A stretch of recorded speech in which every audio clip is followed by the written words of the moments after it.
Hi hello ನಮಸ್ತೆ. ನೀವು ನೋಡ್ತಾ ಇದ್ದೀರಾ ಪಬ್ಲಿಕ್ ನೀಡ್ಸ್ ಯೂಟ್ಯೂಬ್ ಚಾನಲ್. ಸಾಕಷ್ಟು ಜನ ವಿದ್ಯಾರ್ಥಿಗಳಿಗಿರ್ಬೋದು, ಸೊ ಡಾಟಾ ಎಂಟ್ರಿ ಆಪರೇಟರ್ ಇರ್ಬೋದು, ಕಚೇರಿಯಲ್ಲಿ ಕೆಲಸ ಮಾಡೋರಿರ್ಬೋದು, ಅಥವಾ ಕಂಪ್ಯೂಟರ್ ಶಾಪ್ ನಲ್ಲಿ ಕೆಲಸ ಮಾಡೋರಿರ್ಬೋದು, ಅವರು ಸಾಕಷ್ಟು ದಿನನಿತ್ಯ ಅಪ್ಲಿಕೇಶನ್ಸ್ ಗಳನ್ನ ಹಾಕ್ತಾ ಇರ್ತಾರೆ. ವಿದ್ಯಾರ್ಥಿಗಳು ಅವರಿಗೆ ತಕ್ಕಂತ ಜಾಬ್ ಅಪ್ಲಿಕೇಶನ್ ಹಾಕ್ತಾ ಇರ್ತೀರಾ. ಸೊ ಅದ್ರ ಜೊತೆಗೆ ನೀವು ಅಪ್ಲಿಕೇಶನ್ ಹಾಕೋದ್ರ ಜೊತೆಗೆ ಅದಕ್ಕೆ ರಿಲೇಟೆಡ್ ಆಗಿರುವಂತಹ ಡಾಕ್ಯುಮೆಂಟ್ ಗಳನ್ನ ಅಥವಾ ಫೋಟೋಸ್ ಗಳನ್ನ ಆ ಒಂದು ಅಪ್ಲಿಕೇಶನ್ ಜೊತೆಗೆ ಅಟ್ಯಾಚ್ ಮಾಡಬೇಕಾಗುತ್ತೆ, ಅಪ್ಲೋಡ್ ಮಾಡಬೇಕಾಗುತ್ತೆ. ಜೊತೆಗೆ ಅಪ್ಲೋಡ್ ಮಾಡುವಂತ ಪ್ರೋಸೆಸ್ ನ ಜೊತೆಗೆ ನೀವೇನು ಮಾಡ್ಬೇಕಾಗುತ್ತೆ, ಅದಕ್ಕೆ ಒಂದು ಪರ್ಟಿಕ್ಯುಲರ್ ಆದ ಸೈಜ್ ಅನ್ನ ಅಥವಾ ಏನು ಒಂದು ಫಾರ್ಮ್ಯಾಟ್ ಅಲ್ಲಿ ನೀವು ಅದನ್ನ ಅಪ್ಲೋಡ್ ಮಾಡ್ಬೇಕಾಗುತ್ತೆ. ಫಾರ್ ಎಕ್ಸಾಂಪಲ್ ಅದನ್ನ PDF ಫಾರ್ಮ್ಯಾಟ್ ಅಲ್ಲಿ, JPG ಫಾರ್ಮ್ಯಾಟ್ ಅಲ್ಲಿ ಅಪ್ಲೋಡ್ ಮಾಡ್ಬೇಕಾಗುತ್ತೆ. ಜೊತೆಗೆ ಸೈಜ್ ಅಲ್ಲಿ ಬಂದ್ರೆ ಒಂದು 100 KB ಇರ್ಬೋದು, 200 KB ಇರ್ಬೋದು, 2 MB ಇರ್ಬೋದು, 1 MB ಇರ್ಬೋದು, ಫೋಟೋಸ್ 50 KB ಇರ್ಬೋದು. ಈ ತರ ನೀವು ಏನು ಆ ಡಾಕ್ಯುಮೆಂಟ್ ಗಳನ್ನ ಅಪ್ಲೋಡ್ ಮಾಡ್ಬೇಕಾಗುತ್ತೆ. ಸೊ ಇವೆಲ್ಲ ಡಾಕ್ಯುಮೆಂಟ್ ಅನ್ನ ಅಪ್ಲೋಡ್ ಮಾಡಕ್ಕೆ ನೀವು ನಿಮ್ಮ ಹತ್ರ ಏನು ಪರ್ಟಿಕ್ಯುಲರ್ ಆದ ಒಂದು ಪ್ರಿಂಟರ್ ಇರಲ್ಲ, ಸ್ಕ್ಯಾನರ್ ಇರಲ್ಲ. ಜೊತೆಗೆ ಮೊಬೈಲ್ ಅಲ್ಲೇ ನೀವೇನ್ ಮಾಡ್ಬೇಕಾಗುತ್ತೆ, ಆನ್ಲೈನ್ ಅಲ್ಲಿ ಏನು ಫೋಟೋ ಕಾಂಪ್ರೆಸ್ ಇರ್ಬೋದು, ಸೈಜ್ ಕಾಂಪ್ರೆಸ್ ಗಳನ್ನ ಯೂಸ್ ಮಾಡ್ತಾ ಇರ್ತೀರ. ಸೊ ಇವೆಲ್ಲ ಪ್ರೋಸೆಸ್ ನಿಮ್ಗೆ ಏನಾಗುತ್ತೆ, ಲಾಂಗ್ ಟೈಮ್ ಅನ್ಸುತ್ತೆ. ಸೊ ಹಾಕುವಾಗ ಲಾಗೌಟ್ ಸಮಸ್ಯೆಗಳು ಆಗ್ತಾ ಇರುತ್ತೆ.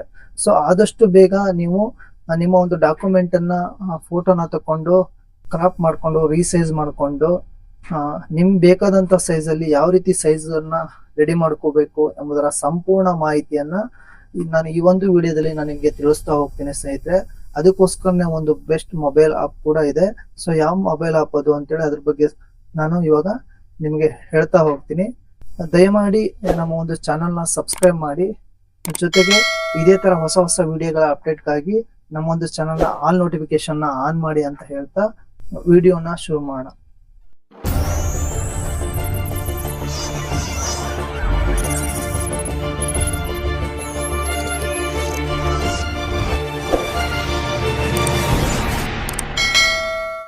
ಹೌದು, ಈ ಒಂದು ನಾನು ತೋರಿಸುವಂತ ಮೊಬೈಲ್ ಅಪ್ಲಿಕೇಶನ್ ಸಾಕಷ್ಟು ಜನರಿಗೆ ಡಾಕ್ಯುಮೆಂಟ್ ಅನ್ನ ಸ್ಕ್ಯಾನ್ ಮಾಡಿ ಅದನ್ನ ನಿಮಗೆ ಬೇಕಾದಂತ ಸೈಜ್ ಅಲ್ಲಿ ಕನ್ವರ್ಟ್ ಮಾಡ್ಕೊಳ್ಳೋಕೆ ಬೆಸ್ಟ್ ಆಪ್ ಅಂತಾನೆ ಹೇಳ್ಬೋದು. ಸೊ ನಾನು ಇವಾಗ ನಿಮ್ಗೆ ತೋರಿಸ್ತಾ ಹೋಗ್ತೀನಿ. ದಯಮಾಡಿ ಈ ವಿಡಿಯೋನ ಸ್ಕಿಪ್ ಮಾಡದೆ ಕೊನೆಗಂಕ ನೋಡಿ. ನಿಮ್ಮ ಒಂದು ಮೊಬೈಲ್ ನಲ್ಲಿ ಪ್ಲೇ ಸ್ಟೋರ್ ಇದೆ ಅಲ್ವಾ, ಪ್ಲೇ ಸ್ಟೋರಿಗೆ ಹೋಗಿ ಇಲ್ಲಿ ತೋರಿಸ್ತಾ ಹೋಗ್ತೀನಿ ನೋಡಿ.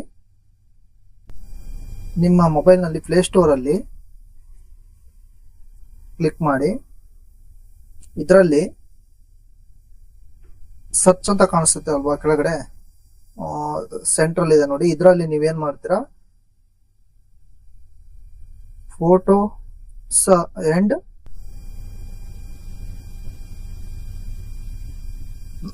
ಫೋಟೋಸ್ ಅಂಡ್ ಇಮೇಜ್ ರೀಸೈಜ್ ಅಂತ ಹೊಡೀರಿ.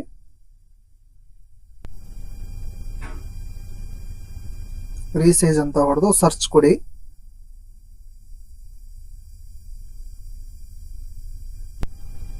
ಇಲ್ಲಿ ಫೋಟೋಸ್ ಅಥವಾ ಇಮೇಜ್ ರೀಸೈಜ್ ಅಂತ ಕೊಟ್ಟರು ಬರುತ್ತೆ, ಫೋಟೋಸ್ ಅಂಡ್ ಪಿಕ್ಚರ್ ರೀಸೈಜ್ ಅಂತಾನು ಕೊಟ್ಟರು ಬರುತ್ತೆ.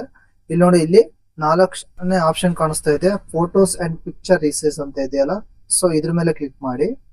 ಸೊ ಇಲ್ಲಿ ಆಲ್ರೆಡಿ ನಾನು ಈ ಒಂದು ಸಾಫ್ಟ್ವೇರ್ ನ ಇನ್ಸ್ಟಾಲ್ ಮಾಡಿ ಇಟ್ಕೊಂಡಿದ್ದೀನಿ, ಜೊತೆಗೆ ಯೂಸ್ ಕೂಡ ಮಾಡ್ತಾ ಇದ್ದೀನಿ. ಸೊ ಇದನ್ನ ಮಾಡಿ, ಇದನ್ನೇನ್ ಮಾಡ್ತೀರಾ, ಇನ್ಸ್ಟಾಲ್ ಮಾಡಿಕೊಂಡು ಓಪನ್ ಮಾಡ್ಕೊಳ್ಳಿ.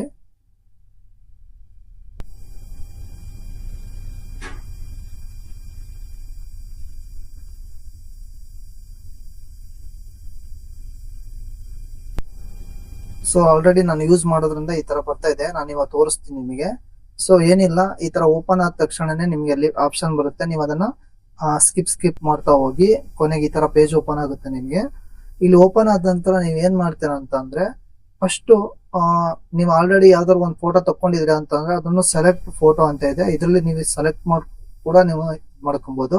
ಇಲ್ಲ ನೀವು ಇವಾಗ ಪ್ರೆಸೆಂಟ್ ಹಂಗೆ ಫೋಟೋ ತಕೊಂಡು ಅಪ್ಲೋಡ್ ಮಾಡ್ತೀರಾ ಅಂತಂದ್ರೆ ಆ ರೀತಿನೂ ಕೂಡ ಮಾಡ್ಕೊಬಹುದು. ನಾ ಇಲ್ಲೊಂದು ಇಮೇಜ್ ಅನ್ನ ಇಟ್ಕೊಂಡಿದ್ದೀನಿ, ಅದನ್ನ ನಿಮಗೆ ಫೋಟೋ ಹೊರತು ನಾನು ನಿಮಗೆ ತೋರಿಸ್ತೀನಿ, ಬೇಕಿದ್ರೆ ನೋಡಿ. ಸೊ ಇವಾಗ ಒಂದು ಡಾಕ್ಯುಮೆಂಟ್ ಇದೆ, ಇದನ್ನ ನಾನು ಅಪ್ಲೋಡ್ ಮಾಡ್ಬೇಕು ಅಂತಂದ್ರೆ ಇಲ್ಲಿ ನೋಡಿ, ಇವಾಗ ಟೇಕ್ ಎ ಫೋಟೋ ಅಂತ ಹೋಗ್ತೀನಿ.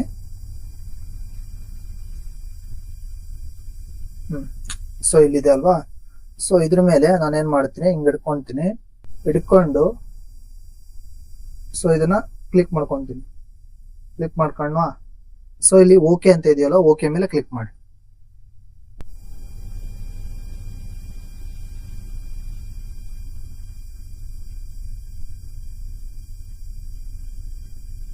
ಸೊ ನೋಡಿ ಇವಾಗ ಸೇವ್ ಆಗ್ತಾ ಇದೆ ಅಲ್ವಾ.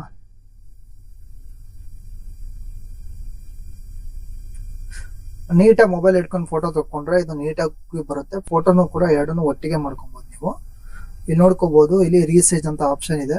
ಸೊ ಇದ್ರ ಮೇಲೆ ಕ್ಲಿಕ್ ಮಾಡಿ. ಸೊ ಬ್ಯಾಕ್ ಬನ್ನಿ. ಸೊ ಇಲ್ಲಿ ಕ್ರಾಪ್ ಅಂತ ಇದೆ, ಫಸ್ಟ್ ಕ್ರಾಪ್ ಮಾಡ್ಕೊಳ್ಳಿ. ನೀಟಾಗಿ ಕ್ರಾಪ್ ಮಾಡ್ಕೊಬಹುದು. ಕಾಣಿಸ್ತಾ ಇದೆ ನೋಡಿ, ಇಲ್ಲಿ ನೀಟಾಗಿ ಕ್ರಾಪ್ ಮಾಡ್ಕೊಳ್ಳಿ. ಈ ತರ ಕ್ರಾಪ್ ಮಾಡ್ಕೊಂಡು ಕ್ರಾಪ್ ಅಂತ ಕೊಡಿ. ಜೊತೆಗೆ ಇದನ್ನ ರೀಸೈಜ್ ಮಾಡಬೇಕು. ಫಾರ್ ಎಕ್ಸಾಂಪಲ್ ಇದು 56 KB ಇದೆ ಅಲ್ವಾ, ಸೇವಿಂಗ್ 56. ಇದನ್ನ MB ನ ಜಾಸ್ತಿ ಕೂಡ ಮಾಡ್ಕೊಬಹುದು, ನೀವು ಕಮ್ಮಿ ಕೂಡ ಮಾಡ್ಕೊಬಹುದು. ಸೊ ಇಲ್ಲಿ ರೀಸೈಜ್ ಅಂತ ಆಪ್ಷನ್ ಇದೆ ಅಲ್ವಾ. ಸೊ ಇದ್ರ ಮಾಡ್ಕೊಂಡು ನೋಡಿ, ಸ್ಮಾಲ್ ಅಂದ್ರೆ 11 KB ಇದೆ, ಮೀಡಿಯಂ 18 KB ಇದೆ, ಲಾರ್ಜ್ 32 KB ಇದೆ. ಸೊ ಇಲ್ಲಿ ವಿಡ್ತ್ ಮತ್ತೆ ಹೈಟ್ ಎಷ್ಟು ಬೇಕೋ ಅದನ್ನು ಕೂಡ ಮಾಡ್ಕೊಬಹುದು. ಫೈಲ್ ಸೈಜ್ ಇಲ್ಲಿ ನೋಡ್ರಿ, 100 KB ಇಂದ 500 KB ಒಂದಿನ ಕೂಡ ಮಾಡ್ಕೋಬಹುದು. ಬೇಗ ಫಾರ್ ಎಕ್ಸಾಂಪಲ್ ಈಗ 100 KB ಮಾಡ್ಕೊಂಡ್ರೆ ಕ್ಲಿಕ್ ಮಾಡಿದ್ರೆ ನೋಡಿ ಇವಾಗ ಪ್ರೊಸೆಸ್ ಆಗ್ತಾ ಇದೆ ನೋಡಿ. ಇಲ್ಲಿ ಮಧ್ಯ ಮಧ್ಯೆ ನಿಮ್ಗೆ ರೇಟಿಂಗ್ ಕೇಳ್ತಾ ಇರ್ತಾರೆ, ಅದನ್ನು ಕೊಡಿ. ಓಕೆ ಶೂರ್ ಅಂತ ಹೇಳಿ ನೋಡ್ರಿ. ಈಗ ಕ್ವಾಲಿಟಿನೂ ಕೂಡ ಸಖತ ಬರುತ್ತೆ ನೋಡ್ಬೋದು. ಇಲ್ಲಿ ಕ್ವಾಲಿಟಿನೂ ಕೂಡ ಸಖತ ಬರುತ್ತೆ. ಜೊತೆಗೆ ನಿಮ್ಮ ಏನು ನೀವು ಡಾಕ್ಯುಮೆಂಟ್ ಕೂಡ ನೀಟಾಗಿ ಕ್ರಾಫ್ಟ್ ಆಗುತ್ತೆ. ಸೈಜ್ ಕೂಡ ನೋಡ್ರಿ 101 KB ಗೆ ಕನ್ವರ್ಟ್ ಆಗಿದೆ. ಇದನ್ನ ಸೇವ್ ಮಾಡಿ ಇಟ್ಕೊಬಹುದು. ಆಮೇಲೆ ಶೇರ್ ಕೂಡ ವಾಟ್ಸಪ್ ಅಲ್ಲಿ ನೀವು ಶೇರ್ ಮಾಡ್ಕೊಬಹುದು. ನಿಮ್ಮ ಒಂದು ಡಾಕ್ಯುಮೆಂಟ್ ನ ಶೇರ್ ಮಾಡ್ಕೊಂಡು ಇದು ಮಾಡ್ಕೊಬಹುದು. ನಿಮ್ಗೆ ಏನಾದ್ರು ಇದನ್ನ ಆದ್ಮೇಲೆ ಇದನ್ನ ಸೇವ್ ಕೊಡ್ಕೊಂಡು ನೆಕ್ಸ್ಟ್ ನೀವು ಫೋಟೋ ಬೇಕು ಅಂದ್ರೆ ನೋಡಿ, ಏನೋ ಕ್ರಾಫ್ಟ್ ಆಪ್ಷನ್ ಹೋಗಿ ನೆಕ್ಸ್ಟ್ ಫೋಟೋಸ್ ಕೂಡ ಇಲ್ಲೇ ಇದು ಮಾಡ್ಕೊಬಹುದು. ಎಷ್ಟು ಸೈಜ್ ಬೇಕೋ ಅಷ್ಟು ಸೈಜ್ ಅಲ್ಲಿ ಮಾಡ್ಕೊಬಹುದು. ಸ್ವಲ್ಪ ಕ್ವಾಲಿಟಿಯಲ್ಲಿ ನೀವು ಮೊಬೈಲ್ ನೀಟಾಗಿ ಹಿಡ್ಕೊಂಡು ಫೋಟೋ ಹೊಡ್ಕೊಂಡ್ರೆ ಚೆನ್ನಾಗಿ ಬರುತ್ತೆ. ಸೊ ರೆಸಲ್ಯೂಷನ್ ಕೂಡ ಹಿಡ್ಕೊಬಹುದು. ಇಲ್ಲಿ ರೆಸಲ್ಯೂಷನ್ ಕೂಡ ಕೊಟ್ಟಿದ್ದಾರೆ ನೋಡಿ, ಇಲ್ಲಿ ರೆಸಲ್ಯೂಷನ್ ಕೂಡ ಇದೆ. ಸೊ ಎಷ್ಟು ರೆಸಲ್ಯೂಷನ್ ಬೇಕು ನೋಡಿ, ಇಲ್ಲಿ ಇಟ್ಟಿದ್ದೀನಿ ಅಲ್ವಾ. ರೆಸಲ್ಯೂಷನ್ ಕೂಡ ಹಿಡ್ಕೊಬಹುದು. ಫ್ರೀ ಸೈಜ್ ಇದೆ. ಸೊ ನೀವು ಎಷ್ಟು ಬೇಕು ಅಷ್ಟನ್ನ ಏನ್ ಮಾಡ್ಬೋದು, ರೆಸಲ್ಯೂಷನ್ ನ ಇದು ಮಾಡ್ಕೊಬಹುದು ಅಲ್ವಾ. ಸೊ ನಾನು ಇವಾಗ ಒಂದು ಫೋಟೋನ ಹಾಗೆ ನಾರ್ಮಲ್ ಹೊಡೆದಿದ್ದೀನಿ, ಬ್ಲರ್ ಕಾಣಿಸ್ತಾ ಇದೆ. ನಿಮ್ಮೊಂದು ಕ್ಲಿಯರ್ ಪಿಕ್ಚರ್ ಅಲ್ಲಿ ಇಟ್ಕೊಂಡು ಹೊಡೆದ್ರೆ ಅದು ನೀಟಾಗಿ ಬರುತ್ತೆ. ಸೊ ಇದನ್ನು ಕೂಡ ನಿಮ್ಗೆ ಯಾವ ಸೈಜ್ ಬೇಕೋ ಆ ರೀಸೈಜ್ ಮಾಡ್ಕೊಬಹುದು. ನೋಡಿ 2 KB ಮಾಡ್ಬೇಕಾ, 2 KB ಬೇಕೋ ಅದು ಪ್ರೊಸೆಸ್ ಆಗುತ್ತೆ. ಸೊ ಇದೊಂದು ಬೆಸ್ಟ್ ಆಪ್ ಅಂತಾನೆ ಹೇಳ್ಬೋದು. ಸೊ ನಿಮ್ಗೆ ಏನು KB ಗೆ ತಕ್ಕಂತೆ ಏನಾಗುತ್ತೆ ಅದು ಕ್ಲಿಯರಿಟಿ ಬರ್ತಾ ಹೋಗುತ್ತೆ. ಫೋಟೋಸ್ ಕೂಡ ಅಷ್ಟೇ ಏನು ನಿಮ್ಗೆ ಬೇಕಾದಂತ KB ಯಲ್ಲಿ ನೀವು ಚೇಂಜಸ್ ಮಾಡಿದಾಗ 100 KB ಇಟ್ಟರೆ 100 KB ಬರುತ್ತೆ. ಫಾರ್ ಎಕ್ಸಾಂಪಲ್ ಇಲ್ಲಿ ನೋಡ್ರಿ, ಇಲ್ಲಿ ನಾನು ಇಲ್ಲಿ 1 MB ಇಡ್ತೀನಿ, ಇವಾಗ 2 MB ಇಡ್ತೀನಿ. ಸೊ ನೋಡಿ ಇವಾಗ 2 MB ಹೆಂಗ್ ಬರುತ್ತೆ ಅಂತೇಳಿ ಅಲ್ವಾ. ಸೊ ನೀವು ಫೋಟೋಸ್ ಅನ್ನ ಯಾವ ರೀತಿ ಕ್ಲಾರಿಟಿಲಿ, ಯಾವಾಗ ನಿಮ್ಮ ಒಂದು ಮೊಬೈಲ್ ಇಂಪಾರ್ಟೆಂಟ್ ಆಗುತ್ತೆ, ನಿಮ್ಮ ಒಂದು ಮೊಬೈಲು ಕ್ಯಾಮ್ರಾ ಇಂಪಾರ್ಟೆಂಟ್ ಆಗುತ್ತೆ. ಸೊ ಯಾವ ಕ್ಯಾಮ್ರಾದಲ್ಲಿ ಹೊಡಿತಾರೆ ಆ ತರ ಫೋಟೋ ಕ್ಲಿಯರಿಟಿ ಬರುತ್ತೆ. ಜೊತೆಗೆ ನಿಮ್ಗೆ ಎಷ್ಟು ಜಾಸ್ತಿ ಇರೋ MB ಕಡಿಮೆ ಮಾಡ್ಕೋಬಹುದು, ಕಡಿಮೆ ಇರೋದನ್ನು ಜಾಸ್ತಿ ಮಾಡ್ಕೋಬಹುದು. ಸೊ ಈ ಆಪ್ ನಿಮಗೆ ಬೆಸ್ಟ್ ಅಂತಾನೆ ಹೇಳ್ಬೋದು. ಜೊತೆಗೆ ಸೊ ಈ ಆಪ್ ಅನ್ನ ಮಧ್ಯೆ ಮಧ್ಯೆ ಕೆಲವೊಂದು ಆಡ್ಸ್ ಕೊಡುವ ಅಡ್ವರ್ಟೈಸ್ಮೆಂಟ್ ಬರ್ತಾ ಇರುತ್ತೆ. ಜೊತೆಗೆ ಈ ಒಂದು ಆಪ್ ನ ನೀವು ಪರ್ಚೇಸ್ ಕೂಡ ಮಾಡಬಹುದು. ನೋಡಿ ಇಲ್ಲಿ ಅಡ್ವರ್ಟೈಸ್ಮೆಂಟ್ ಬರ್ತಾ ಇದೆ. ಸೊ ಈ ರೀತಿ ಅಡ್ವರ್ಟೈಸ್ಮೆಂಟ್ ನಿಮಗೆ ಬರಬಾರ್ದು ಅಂತ ಅಂದ್ರೆ ಈ ಆಪ್ ಅನ್ನ ನೀವೇನ್ ಮಾಡ್ಬೋದು, ಪರ್ಚೇಸ್ ಕೂಡ ಮಾಡ್ಕೊಬಹುದು. ಇಲ್ಲಿ ಫ್ರೀ ವರ್ಷನ್ ಅಂತ ಕೊಟ್ಟಿದ್ದಾರೆ. ಸೊ ನೀವು ಇದನ್ನ ಪರ್ಚೇಸ್ ಮಾಡ್ಕೊಳ್ಳಿ. ಪರ್ಚೇಸ್ ಮಾಡ್ಕೊಳಕ್ಕೆ ಏನ್ ಜಾಸ್ತಿ ಏನ್ ಕಾಸ್ಟ್ ಬರಲ್ಲ. ನಿಮಗೆ ಇಲ್ಲಿ ತೋರಿಸ್ತೀನಿ ನೋಡಿ, ಅಪ್ಗ್ರೇಡ್ ಪ್ರೀಮಿಯಂ ಅಂತ ಇದೆ. ಸೊ ಇದ್ರ ಮೇಲೆ ಕ್ಲಿಕ್ ಮಾಡಿದ್ರೆ ಇಲ್ಲಿ ನೋಡ್ಬೋದು. ಸೊ ಇದ್ರ ಮೇಲೆ ಕ್ಲಿಕ್ ಮಾಡ್ತೀನಿ ನೋಡಿ. ನೋಡಿ ಇವಾಗ ಕ್ಲಿಕ್ ಮಾಡಿದೆ. ಇಲ್ಲಿ ನೋಡ್ಬೋದು ನೀವು 3 ಮಂತ್ ಏನಾರು ನೀವು ಯೂಸ್ ಮಾಡ್ತೀರಾ ಅಂತ ಅಂದ್ರೆ ಇಲ್ಲಿ ನೋಡಿ 29.99 ಇದೆ. ಸೊ ನೀವೇನಾದ್ರೂ 1 ಇಯರ್ ಯೂಸ್ ಮಾಡ್ತೀರಾ ಅಂತಂದ್ರೆ 50 ರೂಪಾಯಿ ಇದೆ.